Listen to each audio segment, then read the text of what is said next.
Poor mum takes her son to eat a burger with little money, but the billionaire's daughter sees everything and touches everyone's hearts.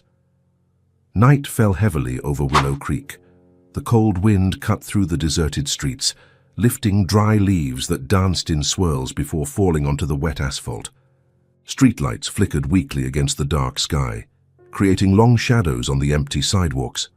Claire pulled her thin coat tight against her body as she walked beside Evan, her 6-year-old son. He held her hand tightly, hopping occasionally to avoid the puddles of cold water forming in the cracks of the ground. "Mommy, are we really going to eat out tonight?" asked Evan, his brown eyes shining with expectation. Claire looked down and met that beaming little face, cheeks red from the cold, a smile too big for his small face. She felt a squeeze in her chest that almost made her stop walking. "Yes, we are, my love." The truth was she was exhausted, completely broken. Another 10-hour shift in the restaurant kitchen, chopping onions until her fingers ached, and her skin was stained with acidic juice, washing endless piles of greasy pans, listening to the boss scream whenever something was late or burned. Her back throbbed as if someone had driven nails into her spine. Her feet felt like 2 blocks of cement. Her hands were rough and cracked from constant contact with hot water and detergent. But when she arrived home that afternoon and saw Evan sitting on the living room floor, drawing alone with pieces of old, broken crayons, something inside her cracked. He was too quiet, too serious. A 6-year-old shouldn't have that tired look. He deserved more than that. He deserved at least one good night, so she took the last crumpled bills she had in her wallet, money that was supposed to pay part of the overdue electricity bill, and decided, one night, one burger, a smile on her son's face, that alone would be worth it. It had to be. They entered Joe's Burger, a simple diner downtown. The smell of hot grease, fried onions, and toasted bread invaded Claire's nostrils as soon as the door opened. The place was almost empty, just a few tables occupied by silent couples and a group of teenagers laughing in the corner. The yellowish light from cheap chandeliers gave the room a tired but cozy tone. Quiet music played on the radio behind the counter. "Sit there, Evan," said Claire, pointing to a table near the window. Evan obeyed quickly, climbing onto the red plastic chair and swinging his little legs that didn't reach the floor. He looked around as if it were the first time he had seen that place, and maybe it was. It had been months since they had eaten out, maybe almost a year. Claire picked up the laminated menu and began calculating mentally. Every number was a stab. A simple burger cost $6, a soda, $2. If she ordered just tap water, she would save those $2.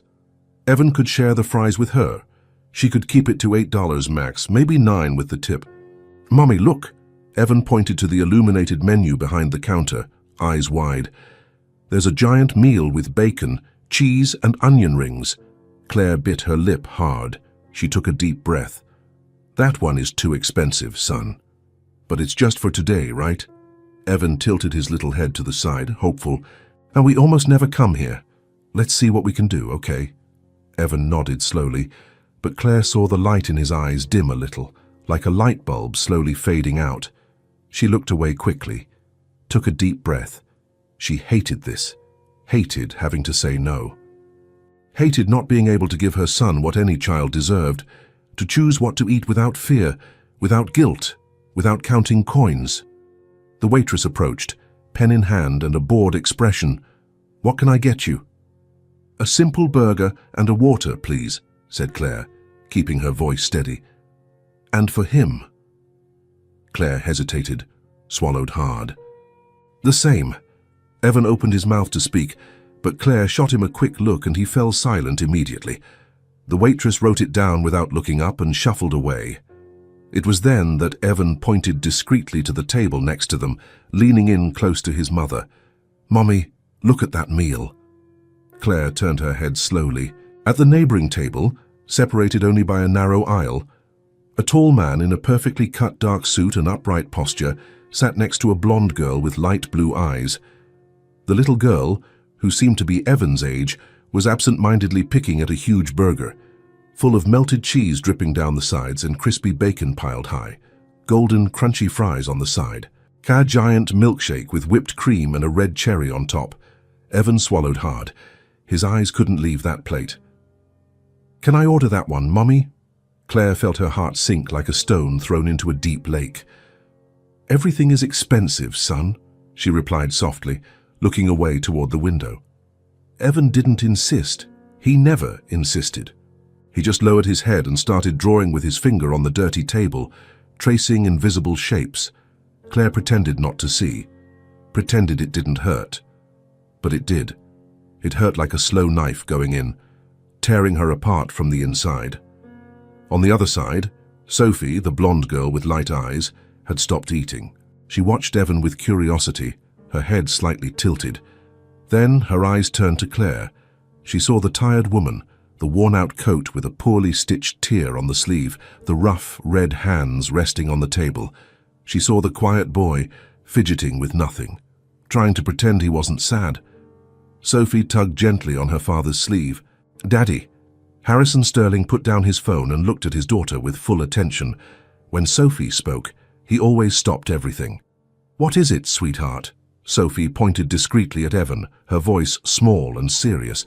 "That boy. He wanted a big meal, but his mom said it's too expensive." Harrison frowned and looked at the table next to them. He saw Claire, saw Evan, saw her thin coat, saw her tired hands, saw the boy drawing on the dirty table, and he understood everything in a second. "Daddy," Sophie continued, her voice even lower, "can I give him my meal?" Harrison blinked, surprised, completely caught off guard. Sophie rarely spoke to other children. Since Eleanor, her mother, died 2 years ago, the girl had closed herself off in a quiet, private world. She didn't play, she didn't laugh, she didn't ask for anything. She just existed, quiet and distant, like a ghost of herself. But now she was asking to give food to a stranger. Harrison felt something move inside his chest, something he hadn't felt in a long time. "Are you sure, Sophie?" Sophie nodded firmly, her light blue eyes fixed on her father. "He looks sad. And I'm not that hungry anyway." Harrison took a deep breath, felt a lump in his throat. Then he nodded slowly. "All right. You can give it to him."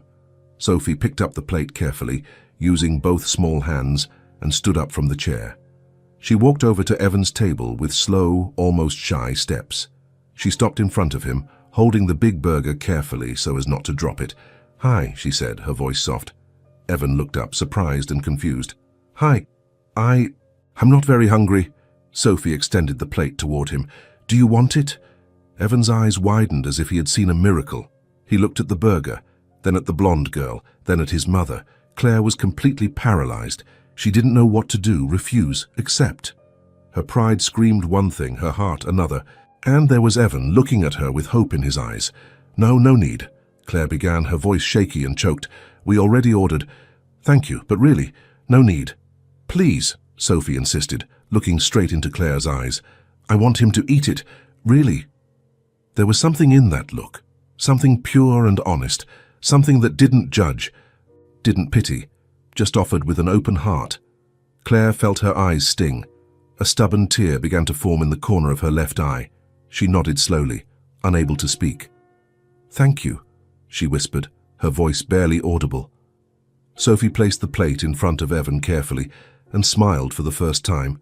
A small, shy but true smile, a smile that lit up her entire face. Evan looked at the burger as if it were a lost treasure. "Thank you," he said, his voice quiet and emotional. Sophie went back to her father's table. Harrison watched everything with absolute attention, every detail etched in his memory. When his daughter sat down, he placed his large hand over her small one. "You did a beautiful thing, Sophie," she shrugged, but there was a different sparkle in her eyes, something he hadn't seen in 2 years. Harrison stood up from his chair and went to the counter. He called the waitress discreetly and pointed to Claire and Evan. "That table there, put their bill on mine, and bring a soda for the boy too." The waitress nodded with a smirk. Harrison went back to his seat, but he couldn't stop looking. He saw Evan bite into the burger with his eyes closed, savoring every piece as if it were the last meal of his life. He saw Claire wipe a hidden tear with the back of her hand, turning her face to the window. When Claire and Evan finished eating, the waitress brought the check. Claire opened her wallet with trembling fingers. "It's already been paid," said the waitress, smiling. Claire frowned, confused. What do you mean? The waitress pointed to Harrison with a discreet nod. Claire looked at him. Harrison just nodded slightly, without fanfare, without expecting recognition. She stood up, holding Evan's hand tightly, and walked over to his table. Her heart beat fast in her chest. I don't know what to say, Claire began, her voice faltering in the middle. Thank you. Thank you so much. Harrison stood up, polite and respectful. No need to thank me. Sophie wanted to help. Claire looked at the blonde girl with light eyes, who was now watching Evan with renewed curiosity. She is very special, said Claire, sincere. She's shy, Harrison corrected, with a sad half-smile. Sophie doesn't usually make friends, but I think she liked your son. Evan took a step forward and waved at Sophie. Want to talk? Sophie looked at her father, asking for silent permission. Harrison nodded tenderly. The two children sat on the floor near the window and started talking. First, just loose words and short sentences. Then, quiet laughs that gradually grew louder. Do you like to draw? Asked Sophie. I do. I draw dinosaurs. Dinosaurs are cool. I like princesses. My mum says princesses are brave. My dad says that too. Claire and Harrison stood there, watching. Neither of them knew exactly what to say. What is his name? Asked Harrison. Evan. And yours? Sophie. Silence. A strange silence, but not uncomfortable. Just two adults watching two small worlds meet. She really doesn't usually do this, Harrison repeated, more to himself than to Claire. For 2 years she has barely spoken to other children. She closed herself off after, "We lost someone." Claire looked at him with deep understanding. "I'm sorry." "And you?" Harrison asked carefully. "Evan has been through tough things too," she said softly. Sad, but he still smiles. I don't know how he does it. Harrison looked at her intently. He saw the tiredness in her eyes, the daily struggle, the strength disguised as fragility. "You are a good mother," he said, sincere. Claire looked away, embarrassed. "I just do what I can. It's not always enough."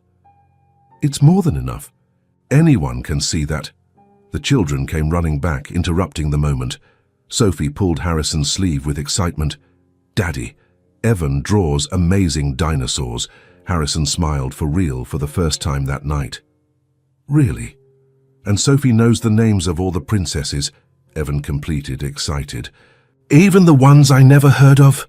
The two children laughed together, and for the first time in a long time, Sophie seemed alive.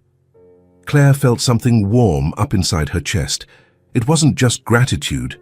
It was something bigger, something she didn't know how to name yet. Harrison looked at her again. "Do you live nearby?" "Yes." "In the neighborhood next door?" "We do too." Harrison hesitated for a second. "Maybe we'll see each other again." Claire nodded, not knowing exactly what to say. When they left the diner, Evan held her hand tightly. "Mommy, Sophie is really nice." "Yes, she is, my love. And her dad too, he is nice too." Claire smiled but didn't answer. As they walked back home under the dark sky of Willow Creek, she looked back one last time. Harrison and Sophie were still at the diner door, illuminated by the yellow light of the place. Sophie waved her little hand. Evan waved back enthusiastically. And there, on that cold November night in Willow Creek, two families who didn't know each other began to cross paths, without knowing that this small gesture would change everything. Forever. Claire pushed the apartment door open with her shoulder, balancing her old purse and shopping bags from the cheapest market in town. Evan ran in behind her, throwing his backpack onto the worn-out sofa. "Go take a shower, Evan." "It's late." "Okay, Mommy." She heard the bathroom door close and finally allowed her shoulders to drop. She set the bags on the small kitchen counter and went to the round, stained wooden table. She opened the side drawer and took out the envelope where she kept the bills. One by one, she spread them out on the table. Electricity bill, overdue for 15 days. Red notice stamped in the top corner. Water bill, due in 3 days. Cooking gas, the tank felt too light. 1 more week at most. Rent, 12 days late. The landlord had already sent messages twice. Claire sat in the chair and ran her hands over her face. She did the math mentally for the third time that week, as if the numbers would magically change. Her kitchen helper salary barely covered the rent. What was left went to food, transport, medicine when Evan got sick. There was no room for luxuries, no room for mistakes. She grabbed the old calculator and started adding up. Electricity plus water was $83. Rent was $520. Gas, $25. Total, $628. She had $240 saved. She was almost $400 short. Claire closed her eyes tight, took a deep breath. She couldn't cry now. Evan was in the bathroom. If he saw, he would be worried, and a child shouldn't worry about bills. She put the papers back in the envelope and pushed it to the corner of the table. Tomorrow she would think of something. She always did. The next day, Claire arrived at the restaurant at 6 in the morning. The kitchen was already hot and noisy, pans banging, knives chopping, orders being shouted from one side to the other. She put on her stained apron, tied back her hair, and went straight to the vegetable sink. Carrots, onions, potatoes, zucchini.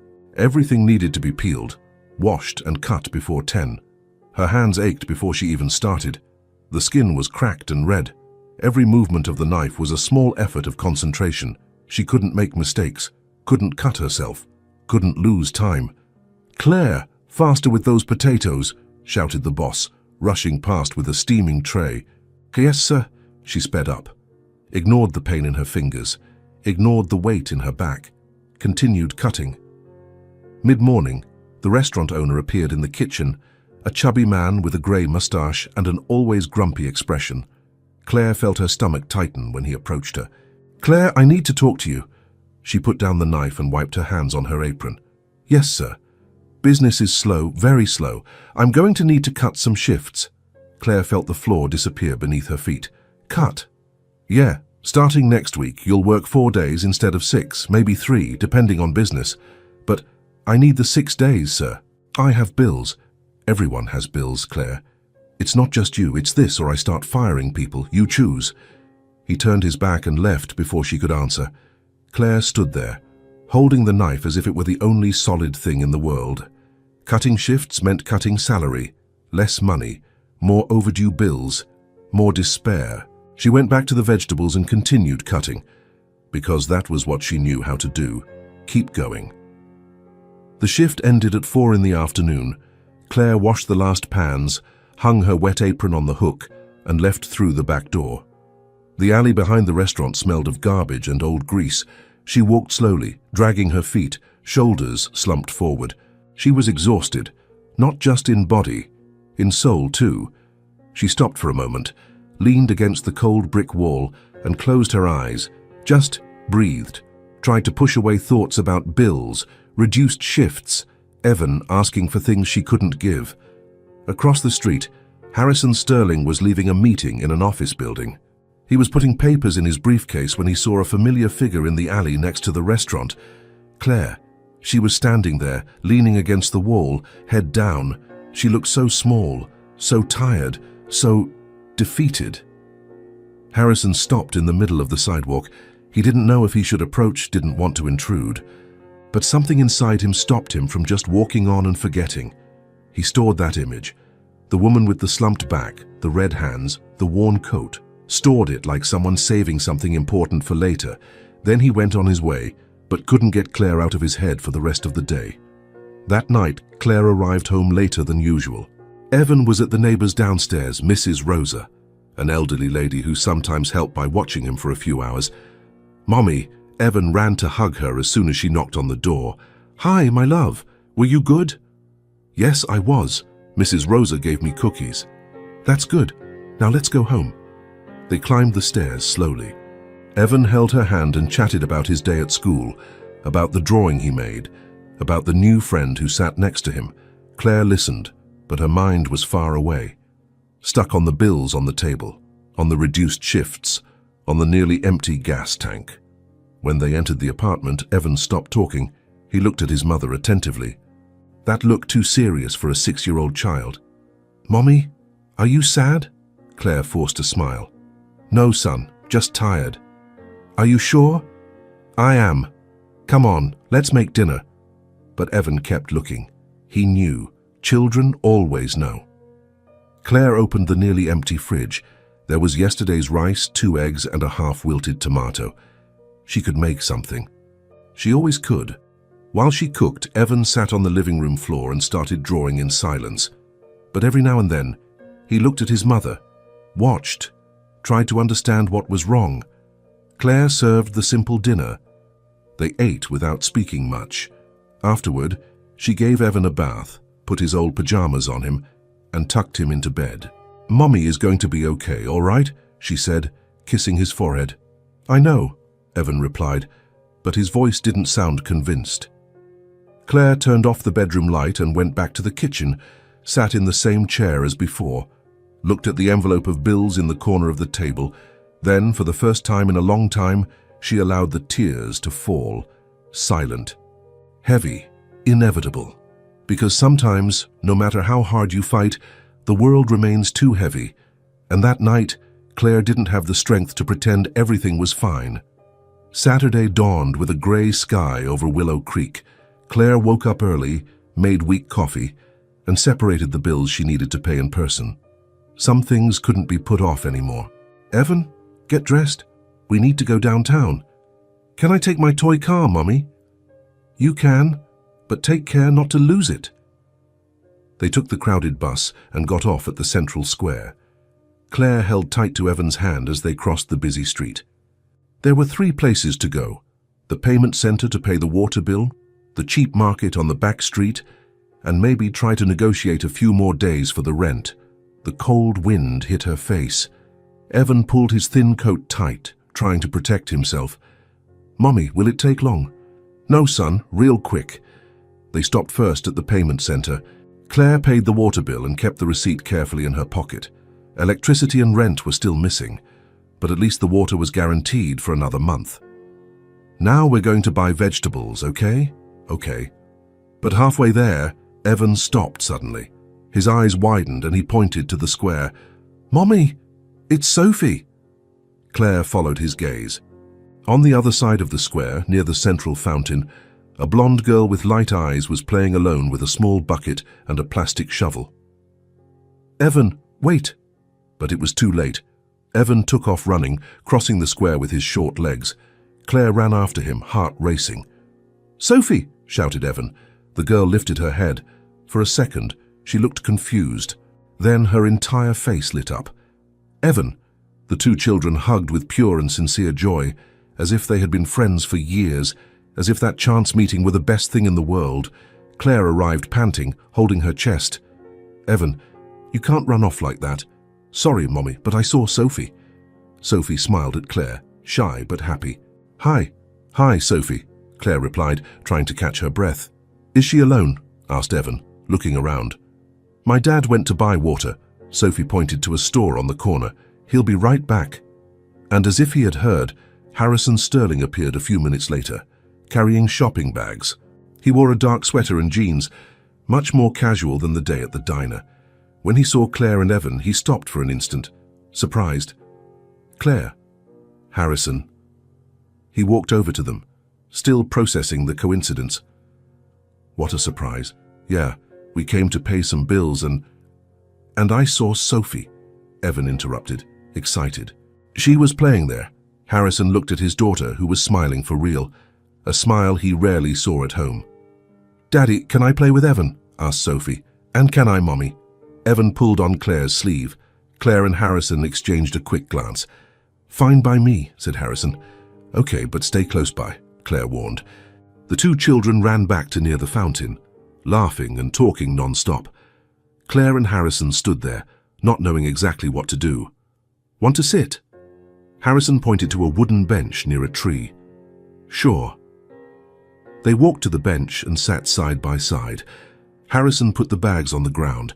Claire crossed her hands in her lap, nervous. She didn't know why she was nervous. For a few seconds, neither spoke, just watched the children playing. Sophie was building imaginary sandcastles. Evan was doing funny voices for invisible characters. "She's different," Harrison said suddenly, voice low. "Sophie." "Yeah. Since we lost her mum, she almost never laughs like that. almost never plays. She's always quiet in her room, drawing alone. Claire turned her head to look at him. There was pain in that face, an old pain, but still alive. I'm sorry. It was 2 years ago, cancer, too fast for us to prepare. It must have been very hard. It was for me and for Sophie, but for her I think it was worse. She was only 4. Didn't understand, right? Just knew her mum wasn't coming back. Silence, a heavy silence, full of unspoken things. "And you?" Harrison asked, looking at Claire. "What is it like, raising Evan alone?"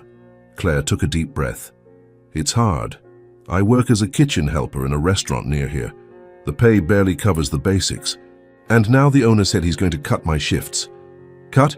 Yeah, slow business, according to him. I'm going to work fewer days, less money." Harrison frowned, worried. "And Evan's father? Not in our lives. Never has been, actually." "I see." More silence. But this time it was different. It wasn't uncomfortable. It was like both were processing, understanding, recognizing something in the other. "Do you like to cook?" Harrison asked. Claire blinked, surprised by the change of subject. "I do. Always liked it. My grandmother taught me when I was little. She used to say food made with love cures any sadness." She was right. "Yeah, but washing pans in someone else's restaurant isn't exactly cooking, you know. It's just surviving."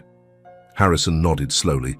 He knew that feeling of doing something just to survive. "I understand more than you imagine." Claire looked at him, curious. "What do you mean?" "I wasn't born with money, Claire. I grew up poor, very poor. My mom worked 3 jobs. I washed dishes, swept floors, did all kinds of hard labor to help at home." Claire widened her eyes. "Hadn't expected that." "Really? Really? It took years for me to get where I am. And even so, even with money now, there are things money doesn't fix." He looked at Sophie, and Claire understood money didn't bring her mother back, didn't cure the loneliness. "That we do what we can, right?" Claire said softly. "Yeah, we do." The children came running back, interrupting the moment. Evan pulled Claire's hand. "Mummy, can I play 5 more minutes?" "Daddy, just a little bit more," Sophie asked, clasping her small hands. Claire and Harrison looked at each other, and for the first time both smiled together. A light, sincere smile that came naturally. "Okay," they said at the same time. The children cheered and ran off again. Claire relaxed on the bench, felt the weight of the world lessen a little. Just a little. Harrison watched her out of the corner of his eye. There was something about that woman, a silent strength, a struggle he recognized, and without either of them fully realizing it, something began to form there. A connection, fragile still, but real. The minutes passed. The children played. And for the first time in a long time, Claire and Harrison weren't alone in the world. Claire and Evan climbed the apartment stairs slowly. The day had been long, but the meeting with Harrison and Sophie in the square had left a good feeling. Evan wouldn't stop talking about his new friend. "Mommy, Sophie said she has a giant princess book." "That's cool, son. And she invited me to see it someday. Can I go?" "We'll see, okay." They arrived at the apartment door. Claire searched for the key at the bottom of her old purse, found it and opened up. Evan ran in ahead, as he always did. "I'm going to wash my hands, Mommy." He ran to the living room switch and pressed it. Nothing happened. Pressed it again. Nothing. "Mommy, the light won't turn on." Claire felt her stomach freeze. She let her purse drop to the floor and walked to the switch. Tried it too, nothing. Went to the kitchen, tried there. Nothing. The bathroom, the bedroom, nothing. The power had been cut. She leaned against the hallway wall and closed her eyes. Took a deep breath, very deep, trying to control the knot tightening in her throat. "Say, Mommy." Evan's voice sounded small and scared. Claire opened her eyes and forced a smile. She couldn't break down now, not in front of him. "It's okay, son. The light just had a little problem, but we'll fix it." "How?" "Leave it to me. Now come on, let's light a candle." She went to the kitchen drawer and searched in the dark. Her hands were shaking. Found a thick old half-melted candle she kept for emergencies. Found a box of matches too. Struck one. The small flame illuminated her face for a second before lighting the candle. The weak, yellowish light cast shadows around the kitchen. Claire put the candle in the center of the table. Evan sat in a chair and stared at the dancing flame. How long are we going to stay like this? I don't know yet, my love, but don't worry, tomorrow I'll solve it. Lie. She didn't know if she could solve it tomorrow, didn't know when she'd be able to scrape together the money to pay, but she couldn't say that. Couldn't put that weight on a 6-year-old boy.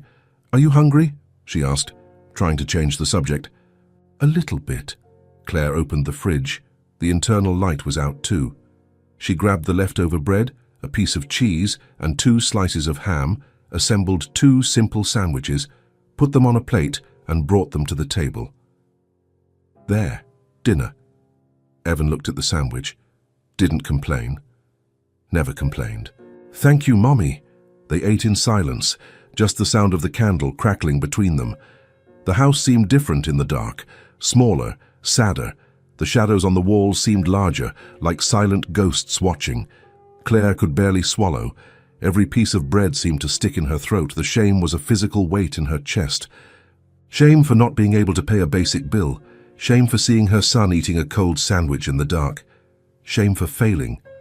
Because that was what she felt, that she was failing. Mommy. Claire looked up. Yes, son. I'm not scared of the dark, Evan said, voice small but firm. Claire felt something break inside her, a fine crack that kept spreading, until it was impossible to hold back. I know you aren't, my love. We can pretend it's an adventure, like camping. The tears started to rise. Claire blinked fast, trying to hold them in, but couldn't. A tear rolled down her cheek, then another. She wiped it quickly with the back of her hand. Yeah, it can be an adventure. Evan got up from the chair and went to her. His small arms hugged her around the waist. He rested his little head on her chest. I love you, Mommy. And it was there, in that tight hug in the middle of the dark kitchen, with only an old candle lighting it, that Claire finally allowed the tears to really fall. Silent, hot, heavy. She hugged her son tightly, as if he were the only solid thing in a world that was collapsing. I love you too, Evan, more than anything. They stayed like that for a few minutes, Claire crying softly, Evan hugging, not completely understanding, but feeling that his mother needed him. When the tears finally stopped, Claire pulled away and wiped her face. Sorry, son. It's okay, Mommy. Everyone cries sometimes. She smiled, a wet smile, but real. You are very smart. You know that. I know, Evan shrugged, making Claire laugh softly. Well, now you need to sleep. School tomorrow. But there's no light to brush my teeth. We'll take the candle to the bathroom. Come on. Claire took the candle and guided Evan to the bathroom. He brushed his teeth in the gloom, making faces in the dark mirror. Then they went to the bedroom. Claire helped him put on his pajamas. Can I sleep with you tonight? Evan asked. Claire hesitated. Normally she said no, that he needed to sleep in his own bed. But today she didn't have the strength to say no, didn't want to be alone either. You can. They lay down together in the double bed. Claire covered them both with the thin blanket. The candle remained lit on the nightstand, casting shadows on the ceiling. Evan snuggled against her. His breathing grew slower, heavier. In a few minutes, he was asleep. Claire stayed awake, staring at the ceiling, listening to her son's soft breathing, feeling the weight of that day, of that week, of that life. It was one of the hardest moments of her life. Maybe not the worst, but it was among the worst. Because it wasn't just about the cut power. It was about everything that represented. The lack of control, the feeling of fighting, and still not being enough. She turned her head and looked at Evan sleeping, his calm little face, innocent, confident that his mom would solve everything. And Claire made a silent promise in that dark room. She would keep fighting. Didn't matter how much it hurt, didn't matter how many times she fell. She would get up. Always. For him. The candle burned down slowly until it went out on its own, and the apartment plunged into complete darkness. But Claire remained awake, planning, thinking, fighting. Because that's what mothers do. They fight. Always. Sunday morning dawned with a sore body and an exhausted mind for Claire. She had slept poorly. The apartment was freezing without the electric heater, and the total darkness of the previous night weighed on her memory like a persistent ghost. Evan was already awake, sitting on the living room floor, drawing with crayons in the weak light coming through the dusty window. "Good morning, my love." "Good morning, Mommy." "Is the light back?" Claire walked to the switch and tried it. Nothing, just the dry, useless click. "Not yet." Evan went back to drawing without saying anything else. Claire felt her chest tighten. He was accepting everything so naturally, it was heartbreaking. A child shouldn't get used to this. "Evan, grab a coat, we're going out." "Where to?" "To the square." "You need some sun. Play a little." The truth was, Claire couldn't stand staying in that dark, cold apartment anymore. The walls seemed to be closing in on her. She needed to get out, breathe, pretend for a few hours that things weren't falling apart. They took the crowded bus and got off at the central square. The day was bright and sunny, but the wind remained cold, cutting the face. Some families strolled with small children. Street vendors offered hot popcorn, cotton candy, and balloons. Claire dug in her pocket and found some loose coins. Bought a small bag of popcorn. "Here, son, share with me, okay?" Evan took the bag with shining eyes and ran to the rusty swings. Claire sat on a nearby bench, watching. At least there he could be a child, could play, could forget. She closed her eyes for a moment, just breathed, tried to calm the storm inside her. Didn't even notice when Harrison and Sophie appeared. "Evan!" Claire opened her eyes suddenly. Sophie was running toward Evan, blonde hair flying in the wind, light eyes shining with joy. Harrison came right behind, hands in the pockets of a leather jacket. The two children hugged like old friends. "Evan, you came." "Hi, Sophie. Look, my mum bought popcorn. Can I have a little?" "You can. Here." Harrison approached the bench where Claire was. She stood up quickly, fixing her hair haphazardly and trying to smooth her old blouse. "Claire, what a nice coincidence." "Yeah, we needed to get out a bit." "I understand perfectly. Sunday at home can be a bit stifling." They stood there, watching the children share popcorn and run to the slide. There was something comforting in that chance meeting, as if the universe were conspiring for them to cross paths again. "Want to sit?" Harrison pointed to the bench. "Sure." They sat side by side. Claire crossed her arms, trying to protect herself from the cold. Harrison noticed she was shivering and took off his jacket without thinking twice. "Here." "No need. You're shivering. Take it." Claire hesitated, but the cold was too strong. She accepted the jacket and wrapped herself in it. It was warm and smelled good, comforting. "So thank you. You're welcome." The children played happily. Sophie pushed Evan on the swing with all her might. He laughed loudly, shouting, "Higher, Sophie." It was a simple scene, but so beautiful. "They get along very well," Harrison commented. "It's true. Evan won't stop talking about her, said she's the best friend he's ever had." Sophie, too, gasped me about 5 times when she'd see Evan again. Wouldn't stop talking about him. Claire smiled. It was good to know her son had made a real friend. The children got off the swings and came running, panting and red-cheeked. Sophie pulled her father's sleeve. "Daddy, can I show my drawings to Evan at our house?" "Of course you can, sweetheart." "And can I go, Mommy?" Evan asked hopefully. "We'll see later, son." Sophie then turned to Evan with curiosity.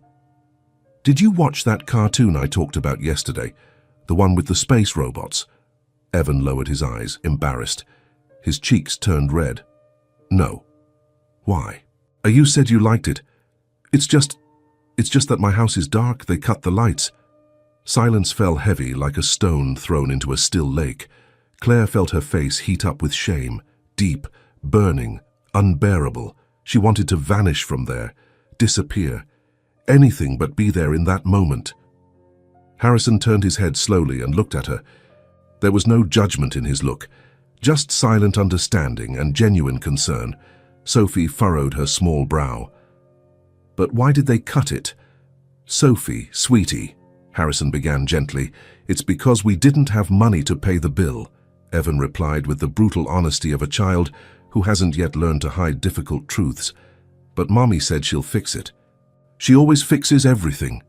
Claire clenched her fists tight, fingernails dug into palms, wanted to cry, wanted to scream, wanted the earth to open up and swallow her.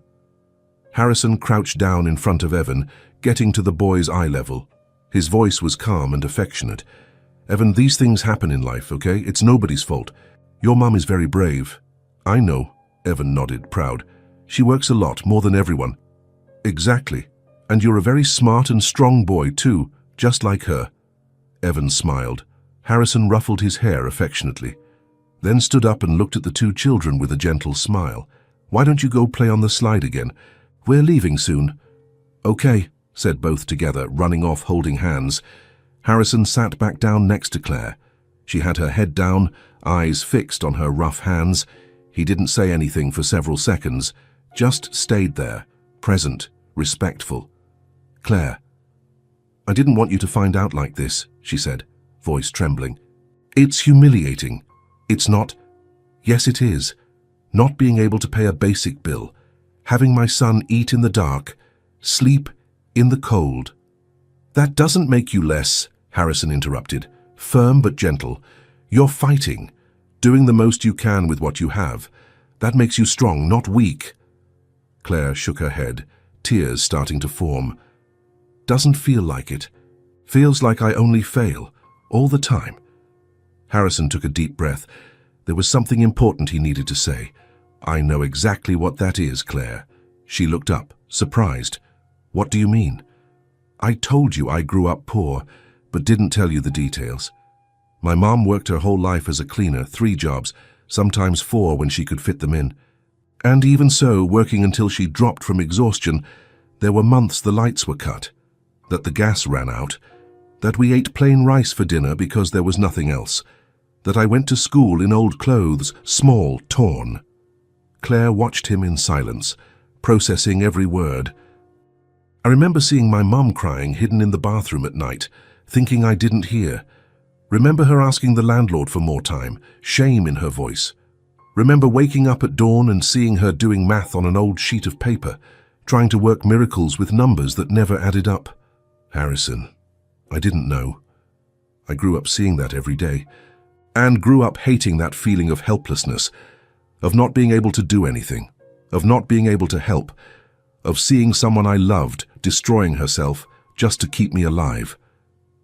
He paused, looking straight into her eyes with intensity. "So I know exactly what you're going through now. I know that weight, that shame, that struggle. I know everything." The tears finally rolled down Claire's face. She didn't try to hide them, just let them fall. "It's so hard, so tiring. I know, but you don't need to go through this alone." Claire wiped the tears with the back of her hand. "I have no choice. It's always been like this." "Yes, you do. Let me help you." She shook her head immediately, almost desperate. "No, I can't accept that." "Why?" "Because it's wrong, because I don't want to be a burden, because you barely know me and—" "Claire, stop." Harrison waited until she lifted her damp eyes. "Look at me. It's not charity, it's not pity. It's simply someone who went through exactly this helping someone who is still going through it. It's just that... But I don't know when I'll be able to pay it back. I'm not asking to be paid back. But then that is charity. No, that is humanity. It's empathy. It's doing what should be done when you can." The silence between them was heavy, but not uncomfortable. It was charged with truth, with vulnerability, with something neither could name yet, but both felt pulsating in the air.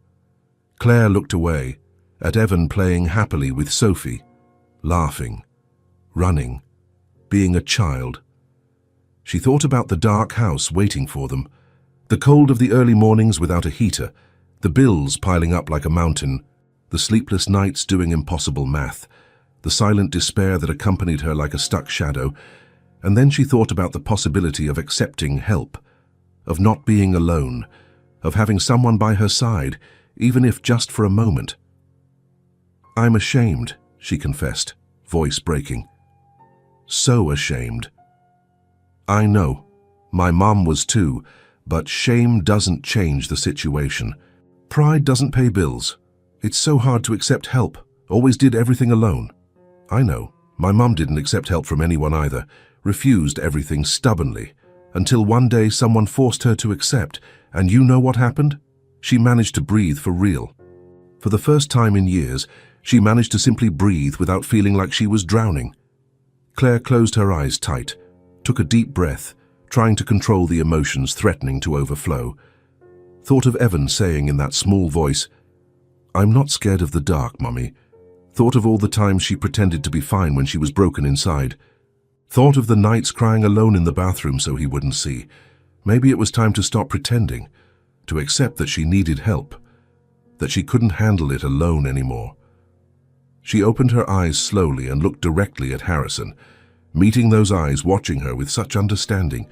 "I accept," she said, voice almost a whisper loaded with emotion. Harrison nodded slowly, a small smile on his lips. "Thank you for trusting me. Thank you for seeing, for understanding, for not judging. Always, I promise." They sat there for a few more minutes in comfortable silence, didn't speak much more, didn't need to. Something had changed between them on that bench, something deep and true, a bond that went beyond coincidences.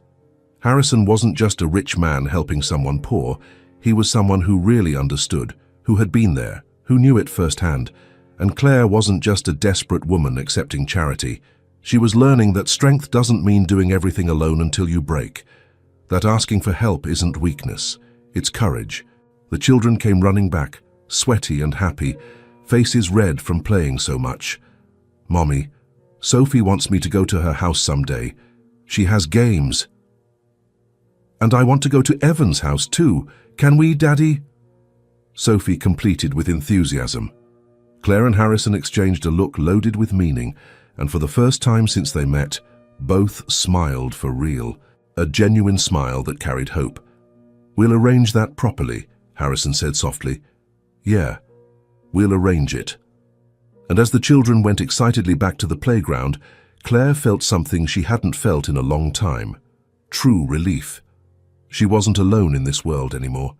And maybe, just maybe, things could get better from here on. The following week started differently.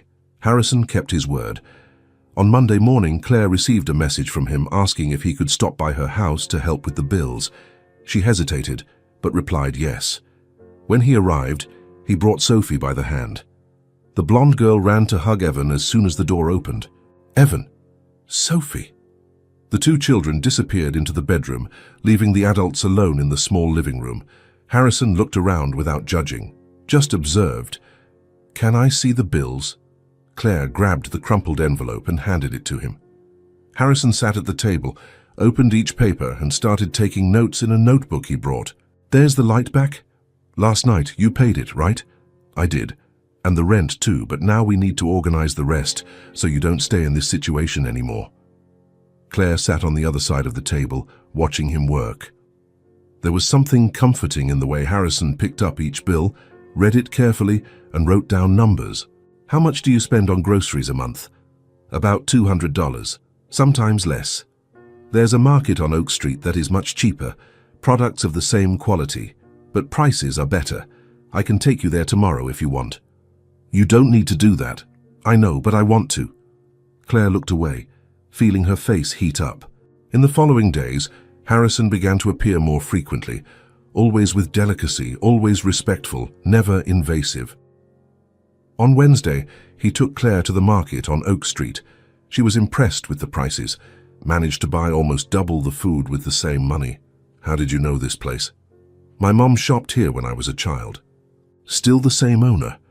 Claire pushed the cart beside him, and for the first time in a long time, didn't feel that crushing weight of having to calculate every penny. On Friday, Claire left work late. It was raining hard and she didn't have an umbrella. Took out her phone to call for a ride, but saw she didn't have enough balance. Then she received a message from Harrison. "I'm near your work. Can I give you a ride?" She hesitated for just a second before replying, "Yes, thank you." Minutes later, a black car stopped in front of the restaurant. Harrison opened the passenger door. "Get in, you're soaking wet." Claire got in, dripping water on the leather seat. He turned on the heater immediately. "I'm sorry to wet your car." "Stop that nonsense. Where do I pick up Evan?" "At the neighbor's house." "But you don't need to." "Claire, I'm already here. Let me take you home." She sighed and gave the address. When they arrived at the neighbor's house, Evan ran out and stopped upon seeing the car. "Hi, Harrison." "Hey there, champ. Get in, we're taking you home." Evan got in excitedly in the back seat. On the way, he chatted non-stop about school, about the drawing he made, about the game at recess. Harrison listened attentively, asking questions and laughing at the funny stories. Claire watched everything in silence. There was something in the way Harrison treated Evan, with genuine affection, with real interest. It wasn't faked. It wasn't obligation. It was real. When they arrived at the apartment, Harrison turned off the car. "Let me go up with you. This rain is too heavy." He grabbed Claire's bag and went up with them. At the apartment door, Evan pulled his sleeve. "Do you want to come in? Mommy makes really good hot chocolate." Harrison looked at Claire, asking for silent permission. "You can come in," she said, opening the door. While Claire made hot chocolate in the kitchen, Harrison stayed in the living room with Evan. The boy showed all his drawings, explaining every detail with excitement. "This one is a giant dinosaur, and this is a robot that flies. It looks amazing. You draw very well." Claire brought 3 mugs of hot chocolate. They sat in the small living room, drinking slowly while the rain beat against the window. "Sophie misses you, Evan," Harrison said. "I miss her too. Can we play again?" "You can. How about Saturday?" Evan's eyes shone. "Really? Really? If your mom lets you." Evan looked at Claire with that pleading look. "Can I, Mommy?" Claire smiled. "You can." On Saturday, Harrison picked up Claire and Evan in the morning, took both to a big park where Sophie was already waiting. The children ran immediately to the toys, shouting and laughing. Claire and Harrison sat on a nearby bench. "They never get tired," Harrison commented, amused. "Infinite energy," Claire agreed. They stayed there, watching, but gradually started to talk about small things at first, the weather, the city, places they liked, then about bigger things, old dreams, regrets, hopes. Claire caught herself laughing for real for the first time in months. Harrison had a way of telling stories that made her forget her problems, at least for a few minutes. "You have a beautiful smile," Harrison said suddenly, then looked away, as if he had spoken by accident. Claire felt her face heat up. "Thank you." Silence. But it wasn't uncomfortable. It was full of something unsaid. The following weeks were like that. Casual meetings that became frequent. Harrison taking Claire to the market, picking her up from work on rainy days, taking Evan to play with Sophie, small gestures that made all the difference.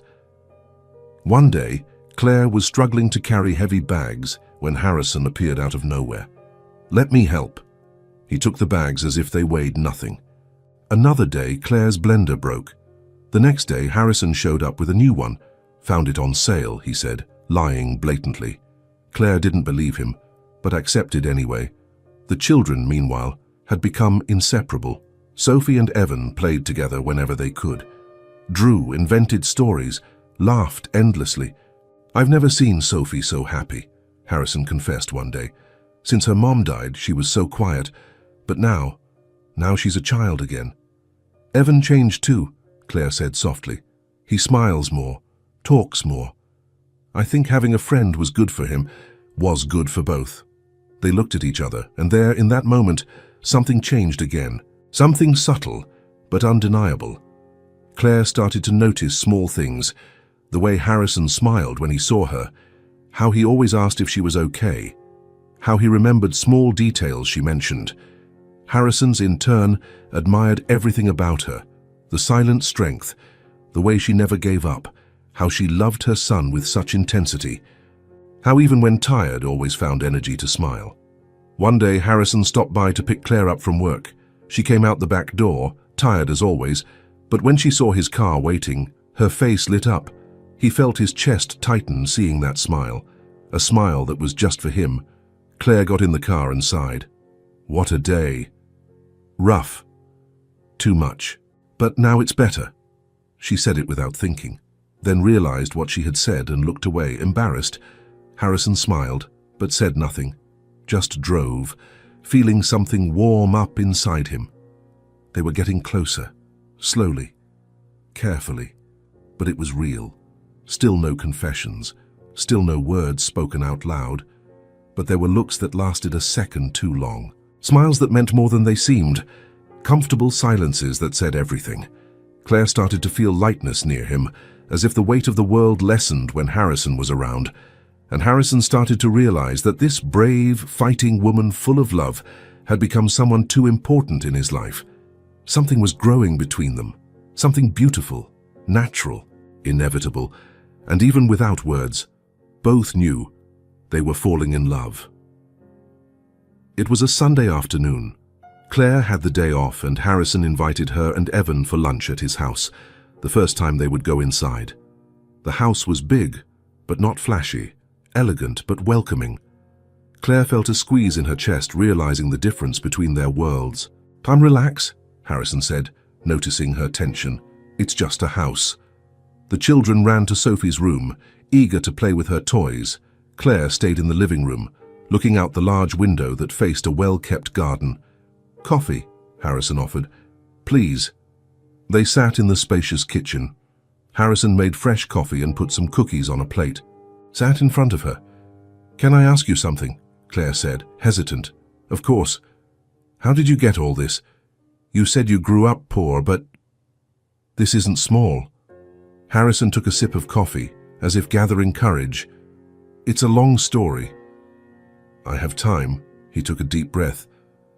"I grew up in a neighborhood very similar to yours. My mum was a cleaner. My dad abandoned us when I was 5, never came back." Claire listened in silence. "We lived with the minimum. Lights cut, water cut. There are months we ate just rice and beans. My mum worked so much I barely saw her. When I did, she was always exhausted. Like me." "Like you," he confirmed. "When I turned 14, I got my first job. Washing dishes in an Italian restaurant. Worked 6 hours after school. Earned peanuts but helped at home. So young. Had no choice. My mum couldn't manage alone. So I worked. Washed dishes for 2 years. Then became kitchen helper. Then waiter. Did everything." Harrison paused, looking at the coffee. At 18, got a scholarship for business college. Studied by day, worked by night, slept 4 hours a night. Went like that for 4 years. "How did you handle it?" "Because I promised my mum I would get her out of that life, that one day she would rest, that I would give her everything she never had." His voice faltered a little. "And did you manage?" "I did, graduated, got a good job at an investment firm, worked like crazy, moved up, learned fast. 5 years later, opened my own company. It worked really well." "And your mom?" Harrison smiled, but it was a sad smile. "She got to retire, bought her a house, a nice house with a garden, everything she always dreamed of. She lived there for 3 years before dying." "I'm sorry." "Me too. Every day." Silence. Heavy but respectful. "And Sophie?" Claire asked softly. "You said she isn't your biological daughter." Harrison nodded slowly. "She's not. Sophie is Eleanor's daughter, my best friend." "Eleanor?" "We met in college. She was a scholarship student too, was poor too. We understood each other, became best friends. She was like a sister to me." He paused, voice getting quieter. "When I graduated and the company started doing well, I helped her too, paid her tuition, helped her get a job. We always stayed close." "And Sophie's father?" "Never really existed. The guy left Eleanor when he found out she was pregnant, disappeared. Eleanor decided to have Sophie alone. I helped how I could, was always there." Claire saw the pain in his eyes. "Eleanor was strong, brave, like you. She raised Sophie working, studying, doing everything alone, and was happy. Even with little, she was happy." "What happened?" Harrison closed his eyes for a second. "Cancer. Aggressive. Out of nowhere. Eleanor started feeling pain. When they found it, it had already spread. Doctors said she had 6 months. She lived 4. Harrison, before dying, she asked me one thing, made me promise. She said, 'Take care of my Sophie. Love her as if she were yours. And I promised. Cried, but promised. Tears began to roll down Claire's face. She couldn't hold them back. Sophie was 4 when Eleanor died. She didn't understand properly. Just knew Mum wasn't coming back. I adopted her legally, became her father, and since then, it's me and her. You did a beautiful thing. I did what had to be done. Eleanor was my family. Sophie is my daughter now, for real. Claire wiped the tears with the back of her hand. That's why you understand so much. That's why I understand. I'm not imagining your pain, Claire. I lived it. I saw my mom go through it. I went through it. I know exactly what it's like waking up, not knowing if there will be food. What it's like feeling ashamed of being poor. What it's like fighting every day just to survive. He leaned forward, looking straight into her eyes. So when I help you, it's not pity. It's not charity. It's because I know. I really know. Claire felt something break inside her. All the barriers she had built started to fall. Because Harrison wasn't someone from outside looking in. He had been there. He knew.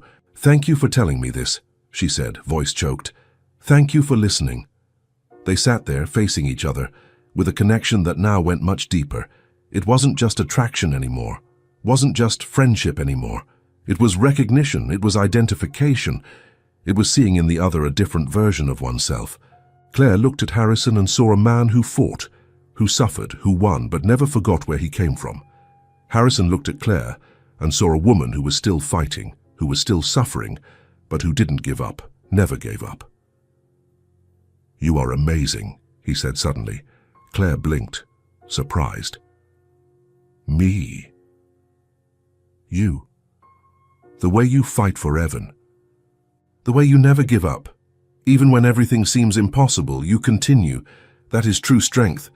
I have no choice. Yes, you do. Many people would give up. But you don't. And that makes you amazing. Claire didn't know what to say, just looked at him, feeling something move inside her chest. Something strong, something scary, something inevitable. The connection between them had changed completely in that moment. It was no longer superficial. Now there was deep respect, mutual admiration, true intimacy, and above all, trust. Trust that comes from being truly seen, from being understood, from not needing to explain because the other already knows. The children came running back to the kitchen, laughing and asking for juice. Claire and Harrison pulled apart, but the look they exchanged said everything. Something had changed, and there was no turning back. On Thursday morning, Claire woke up with a decision made. Wanted to thank Harrison for everything he had done. Not with words. Words seemed too small. Wanted to do something special. She grabbed her phone and typed a message. Harrison, do you and Sophie want to have dinner here at my house on Saturday? Wanted to return a little of everything you did for us. The reply came in less than a minute. We would love to. What time? 7 in the evening. Perfect. Can we bring something? No need. Just come. Claire put away the phone with a nervous smile. Now she needed to plan. On Saturday morning, she woke up early. Evan was still sleeping. She went to the kitchen and opened the old notebook where she kept her mother's and grandmother's recipes. Handwritten recipes, with grease stains and notes in the margins. Ran her finger over the yellowed pages. Every recipe brought a memory. The vegetable soup her grandmother made on cold days, the roasted chicken with herbs her mother prepared on Sundays, the creamy mashed potatoes, the apple pie with cinnamon. Decided to make everything. Spent the whole morning at the market choosing ingredients carefully. Spent more than she should have, but didn't care. That night needed to be special.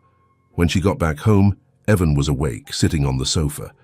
Mommy, why did you buy so much stuff? We're going to have visitors tonight. Harrison and Sophie are coming for dinner. Evan's eyes shone. Really? Sophie is coming here. She is. So you're going to help me tidy everything up, okay? Okay. Claire spent the entire afternoon in the kitchen. Chopped vegetables with precision, seasoned the chicken with a mix of herbs her mother taught her, prepared the mashed potatoes, adding butter and milk until creamy and smooth. Made a soup starter with a golden and fragrant broth. While she cooked, something inside her woke up. Something that had been dormant for years. The passion for cooking. The pleasure of creating something with her own hands, the satisfaction of transforming simple ingredients into something special. The house began to fill with smells: golden garlic, fresh herbs, roasting chicken, cinnamon and apple. Evan appeared in the kitchen, sniffing the air. "Mommy, it smells so good." "Not done yet. Go tidy the living room for me." "I will." Evan organized the sofa cushions, swept the floor, put the clean cloth on the small table. Claire looked around and felt a squeeze in her chest. The house was simple, small, old, but it was clean, organized, and smelled like home. At 6:30, Claire took a quick shower and put on the best clothes she had. A simple blue blouse and black pants, nothing fancy, but clean and neat. At 7 on the dot, the doorbell rang. Evan ran to open it. Sophie entered jumping, and the two children hugged as they always did. Harrison entered right behind, holding a bottle of wine and a bouquet of simple flowers. "I know you said not to bring anything, but thank you." Claire took the flowers, feeling her face heat up. "They are beautiful." Harrison looked around, stopped, sniffed the air. "Claire, what did you make? It smells amazing in here." "Cooked a few things. Nothing much. Nothing much. This smells like a 5-star restaurant." Claire laughed, nervous. "Exaggerator. Sit down, please. I'm going to serve." The children sat on the sofa, talking excitedly. Harrison sat at the table while Claire brought the plates. First, the soup, a golden broth with perfectly cut pieces of vegetables. Harrison took the spoon, tasted, and closed his eyes. "My God, bad?" Claire asked. "Worried? Bad?" "Claire, this is the best soup I've ever had in my life. Seriously." She smiled, relieved. "It's my grandmother's recipe." "Your grandmother was a genius then." They ate the soup slowly, savoring. The children ate quickly, more interested in playing than food billionaire, but Harrison paid attention to every spoonful. Then Claire brought the main course. Golden roasted chicken with crispy and fragrant skin, creamy mashed potatoes, vegetables sautéed with butter and herbs, fluffy rice. Harrison looked at the plate as if it were a work of art. "Claire, did you make all this?" "I did. It's my mother's recipe." He cut a piece of the chicken, put it in his mouth, chewed slowly, stopped. "Claire," his voice came out low, almost emotional. "This is amazing, like truly amazing." "You're exaggerating." "I'm not. I've eaten in expensive restaurants, award-winning restaurants, and none compares to this here. This is perfect." Claire felt her eyes sting. It had been so long since someone praised her cooking for real. It had been so long since she cooked something beyond the basics to survive. "Thank you," she whispered. They ate in silence for a few minutes, but it was a good silence, comfortable, just the sound of cutlery and the children's laughter in the background. "Did you learn to cook with your mom?" Harrison asked. "With her and my grandmother. They always said food made with love cures any sadness." They were right. Claire looked at him, curious. "Why?" "Because I'm here, eating this food and feeling at home. For real. It's been a long time since I felt that." She looked away, too emotional to answer. "Have you ever thought about cooking professionally?" Harrison asked suddenly. Claire laughed humorlessly. "I thought about it. My whole life, that was my biggest dream when I was young, having my own small restaurant, making real food, food that reminds you of home." "Why didn't you do it?" "Because life happened. Got pregnant. Evan's father disappeared. I needed money fast, so I accepted whatever job appeared. Ended up becoming a kitchen helper. But it's not the same thing. I just wash pans and chop vegetables. I don't really cook." Harrison watched her with total attention. "You have real talent, Claire. This isn't just good food. This is art." "Art doesn't pay bills," she said. But there was sadness in her voice. "It should." They continued eating. Claire brought dessert, apple pie with cinnamon, still warm, with a golden and crispy crust.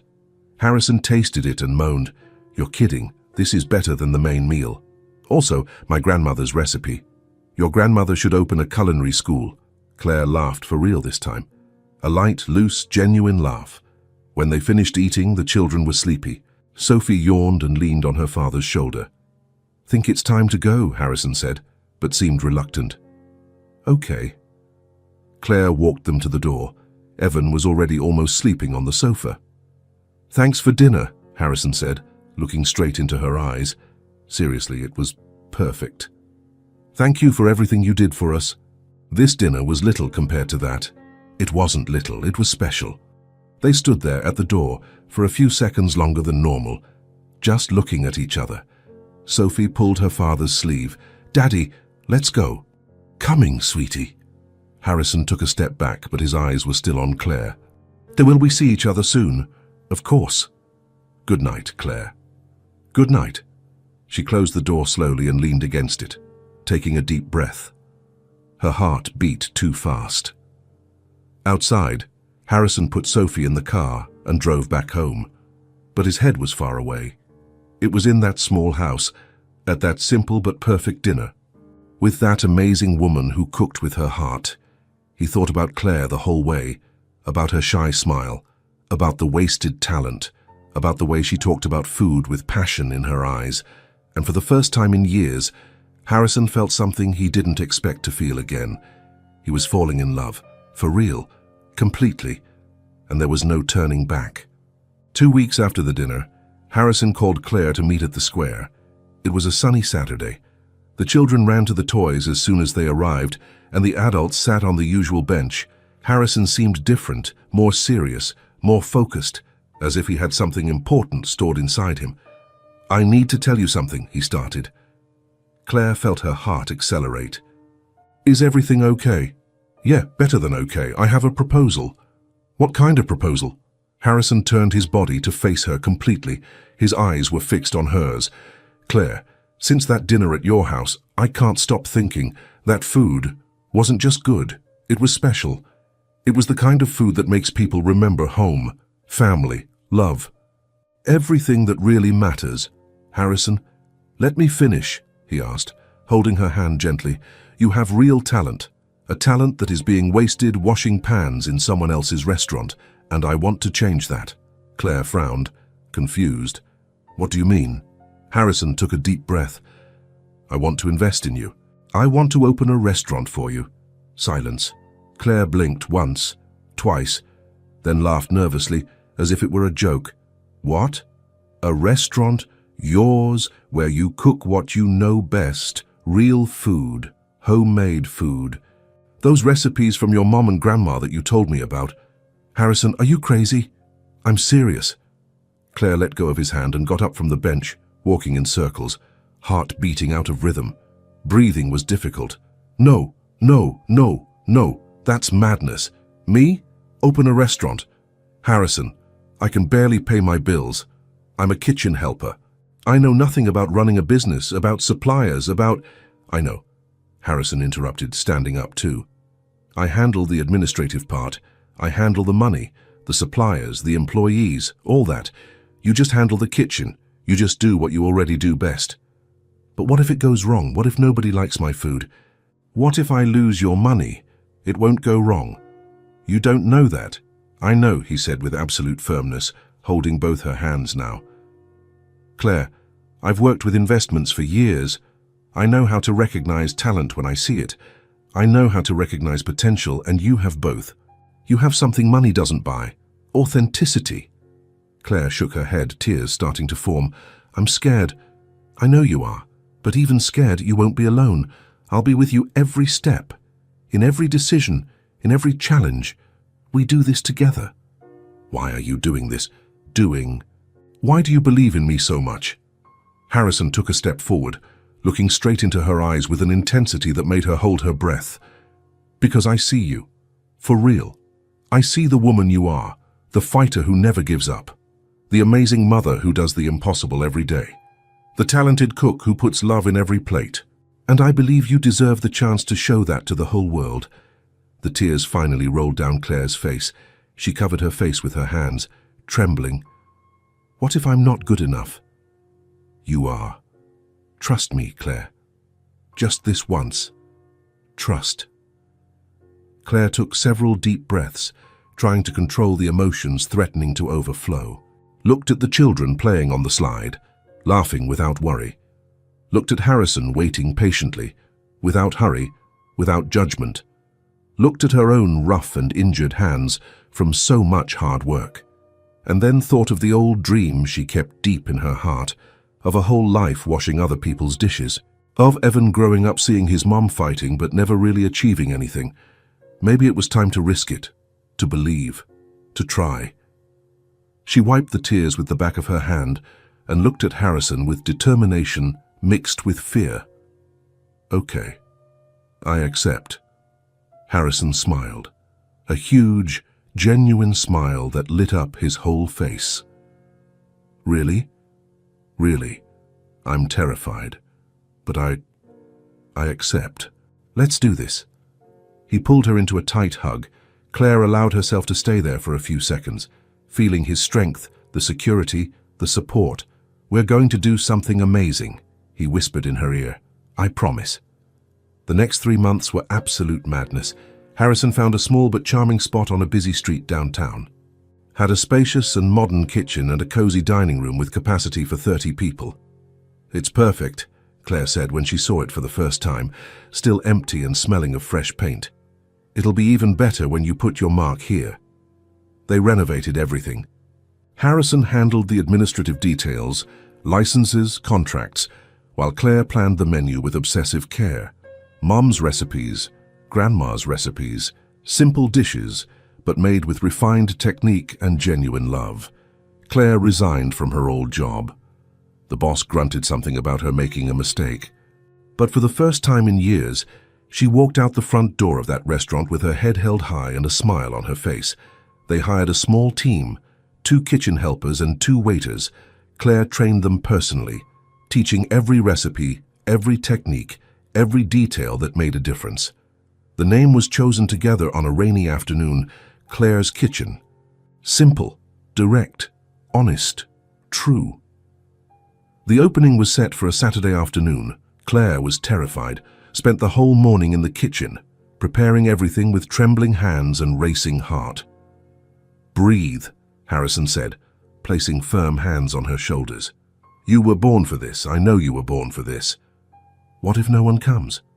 What if the food isn't good enough? They will come, and it will be amazing. Trust."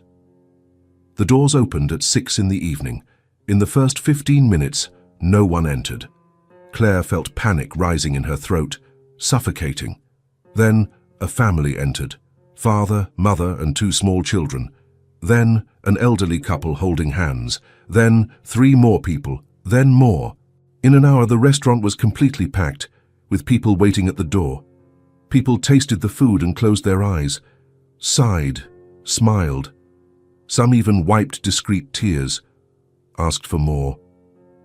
"This reminds me of my grandmother's food," a lady said, with watery eyes and choked voice. "She died 20 years ago and I hadn't tasted this flavor. Thank you." "How long since I ate something like this? Something real," a man commented, shaking his head in wonder. Claire heard everything from the kitchen, heart beating so hard it felt like it would explode. It was working, really working. Her dream was becoming reality.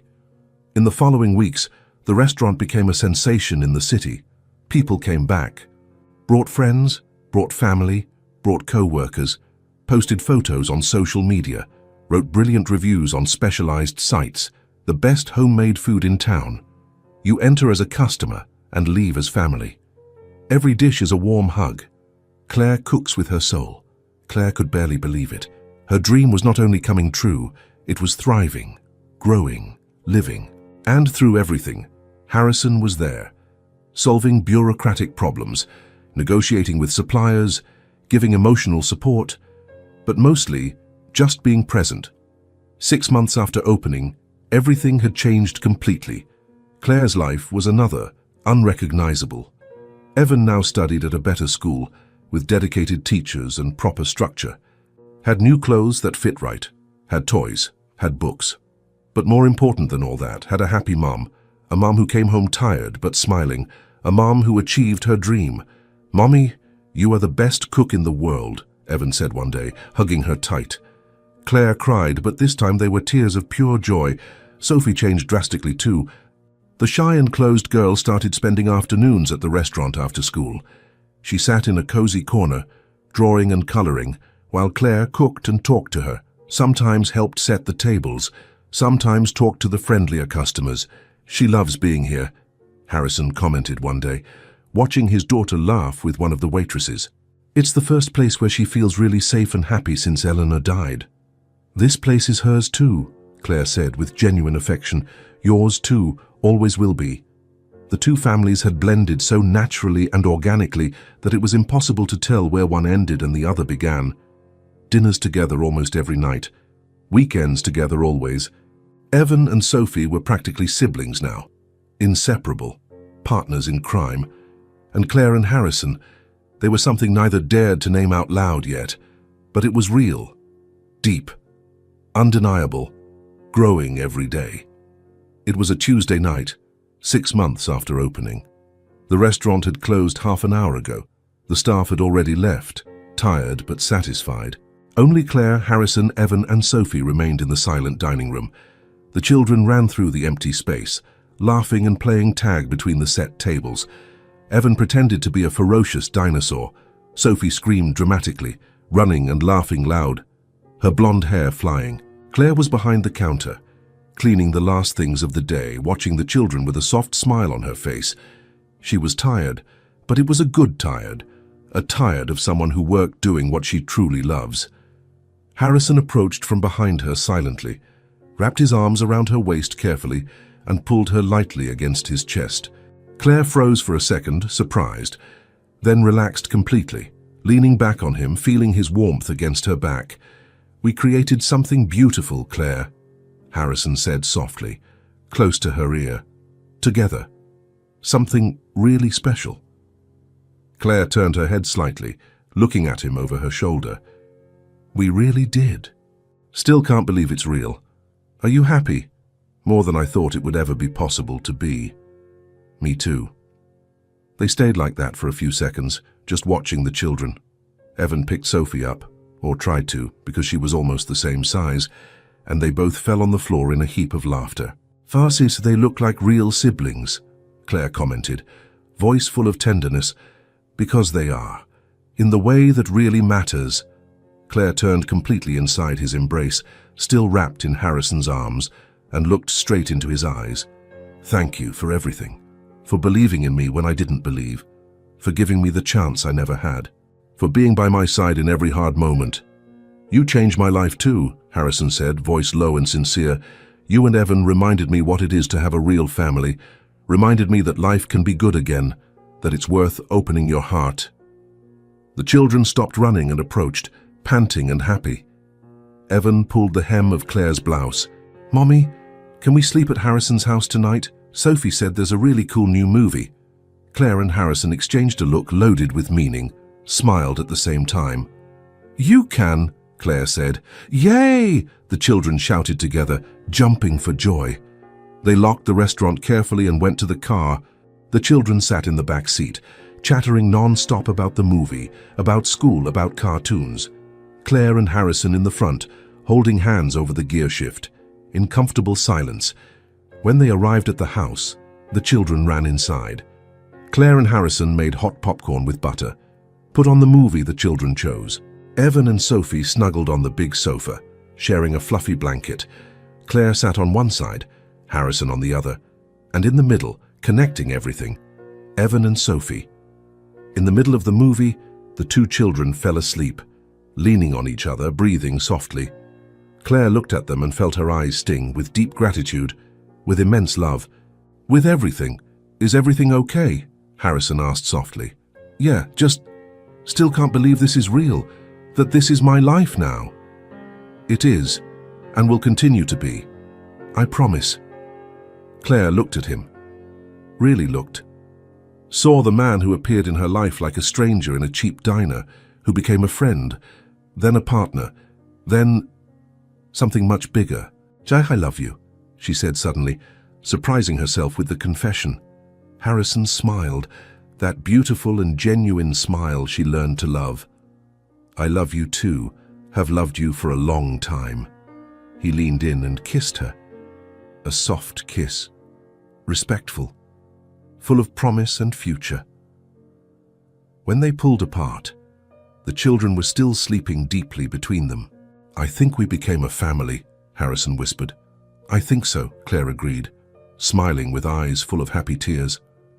And there, on that sofa, with two sleeping children and a whole future shining ahead, two broken families became one whole.